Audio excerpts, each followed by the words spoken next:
All right, we're at the SEMA show 2013 looking for cool cars, and I think we found one. We were visiting our buddies at the Magnaflow booth and saw this cool Raptor, kind of an Overland style Raptor, and started looking at some of the decals in the door, realized it was our buddy Rikki Rockett's Jeep, excuse me, his Raptor.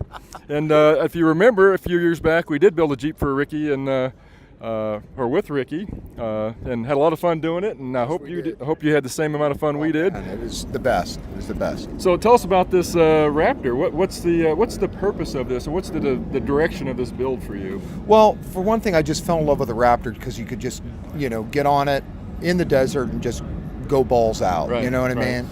But I wanted to do something more. I'm like a lot of truck owners. I want my truck to do a lot of stuff. Right. And so one thing I do is I tow my Razor. I have a Polaris Razor. I got a son. We like to go camping. Very cool. We like to go off-roading. We kind of like to do it all. So I wanted to do it all. And if I set up my Raptor one way, just for racer boy style, then that's all I get to do out of it. So I kind of went on a whole mission to try to find the best of everything I could that would make it as flexible of a vehicle as I could without taking away from what it is. Right. And so I think I came up with something really good. We stuck with the 17-inch wheels, went with a beefier tire, went with sway-away suspension because they're a company that's able to tune the suspension and work with me that extra 1,000 pounds I got up there.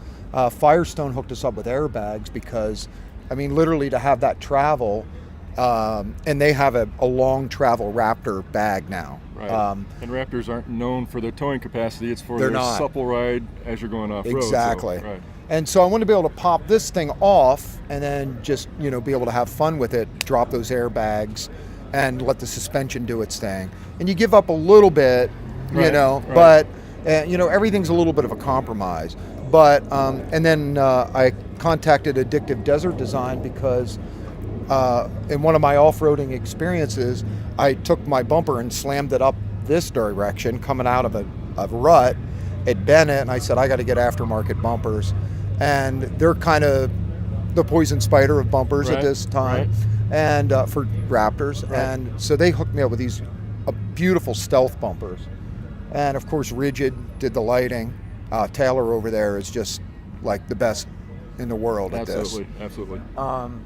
And little by little, we just started to transform it. And I'd off-road a little bit, I'd camp in it a little bit, see what was working, what wasn't working. And that's how I kind of came up with all the stuff that I wound up putting on this. Well, I love it. It's probably one of the most eye-catching, even though it's an olive drab wrap, it's one of the most eye-catching Raptors I've ever seen. So, kind of like a whisper. They say if you want to get somebody's attention, whisper. So that's exactly we it. went olive drab, and I guess it screams kind of louder than I thought it would. and it's a beautiful truck, and it's got a pretty cool, I guess, theme. I mean, you can use it in several ways. Yeah. It's kind of what we all do with our Jeeps. I missed not seeing you regularly like we did, so we'll have to do another project so we can get together more often. I would love it more than anything is to do another JK and just do something. I love Jeeps because this you can tear across the desert, but you can't grapple up the rocks like we were doing. Right. You just can't. You can't do the Rubicon Trail well, I mean, I guess you could. There's ways to do it, but it's just not the same experience. Last year about this time I had just finished the Creepy Crawl, which was the Halloween crawl in the Jeep, because right after that I sold it when I had my little girl, and because my wife didn't want to climb up into the Jeep and put her in there, so that's why we did this, and that was my last big off-road adventure in that thing before I got rid of it. So. Yeah, so this is me crying a little bit here. Well, I've got ideas. I already have some ideas now after talking to you for a few minutes what we're going to do on your next one. So whenever you're ready, we're ready. I'm ready, man. Nice to see you again, Rikki. Thank you. Beautiful truck. Awesome. Thank you. Enjoy the rest of the show. You too.